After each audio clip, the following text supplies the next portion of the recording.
Does anyone really care about the candidates in Georgia? What's the fuss about Georgia? Greg, it's very clear that there were issues in this election. There are 250 investigations open, including an investigation into one of my opponent's organizations, for voter fraud. And we have to make sure that Georgians trust this process because of what's at stake in this election. Here we are several weeks after the election, and Kelly Loeffler continues to cast doubt on an American democratic election. It's time to put this behind us and get focused on the concerns of ordinary people. Along with the presidential election, there was also a Senate election in Georgia. And now there's 2 seats that are still sitting there vacant. And we've got a runoff election on January the 5th. So what's going on? Why is this important? Well, if the Democrats win those 2 seats, then we'll have a tie in the U.S. Senate, and Vice President Harris will be the split. If they get only one, or if they get neither, then the Republicans will maintain control of the Senate. So who's there? What's going on? So what's interesting is you have the 2 seats in Georgia that are up for grabs. You have 2 Republican incumbents running against 2 newcomers. Well, the first one, you got David Perdue, he's the incumbent, and John Ossoff, who is the Democrat who's running against him. Right now, statistically speaking, they are an absolute dead even, as Georgia is going to fall 100% on party lines. Right now, when polled, 93% of Republicans are going to vote for the Republican, and 96% of Democrats are going to vote for the Democrat. For the other Senate seat, we're also talking about a dead even tie, 49% to 48%, and that's Kelly Loeffler, the incumbent, and Raphael Warnock.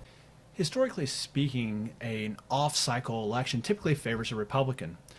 The issues have a tendency to be more nationally focused than locally focused. And people that had voted in the general election, then you have a runoff, they have a tendency to just not show up. Almost 5 million votes were cast, and the delta between President Trump and President-elect Biden was only 15,000 votes. So there's not a lot of room there.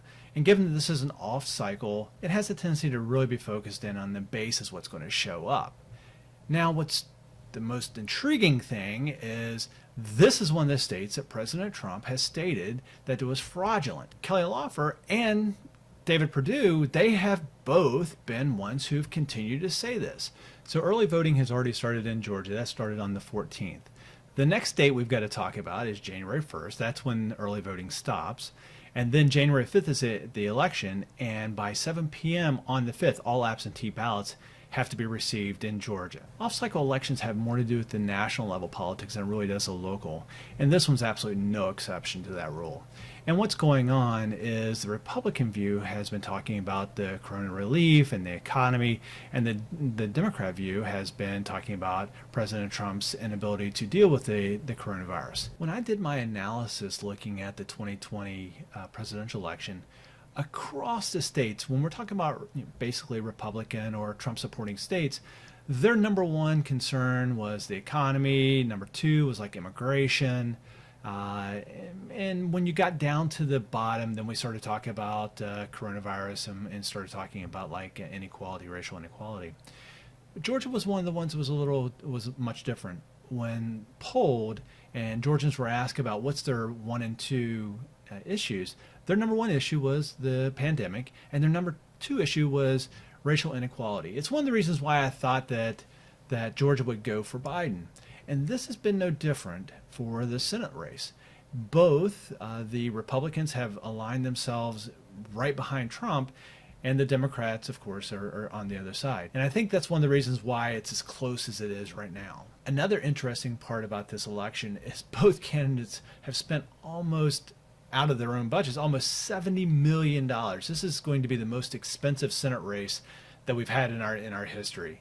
The Republicans nationally have been stating that this is the last line of defense against a Biden administration, where the Democrats have that President Biden will not be able to get anything accomplished unless these 2 seats are won.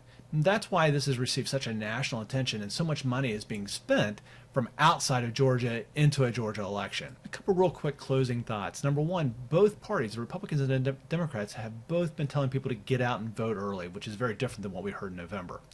The second thing is that the Democrats have been doing a get out the vote campaign, And they're looking at people who did not vote in November who were ineligible to vote in November. Georgia has collected 82,231 new ballot applications since November 5th. These are people who didn't vote then, and now we've got these into the mix. The last part is kind of a question of policy. Do Georgians want a split government? Is there enough Georgians who say, you know what, we know that President Biden is going to be president. Do we want the Biden administration to have the Senate, the House, and the presidency? Another number to throw at you that's kind of interesting is back in the general election, on the first day of early voting, they had 139,000 people show up. What about now? What about on December 14th? On December 14th, they had 168,000 people already show up to vote. So where you normally would have a much lower turnout rate, about 20% for a runoff, there's a good chance that this election will come down to the wire to where you have just as many people voting in the runoff as we did in the general. So what's my prediction? Well, I'm going to split it 50-50. I'm going to say that Perdue wins his seat, and I'm going to say that Warnock wins his seat. The reason being is that, incumbents have the advantage. Perdue, though he didn't show up for his debate the other day, he pretty much has a solid standing.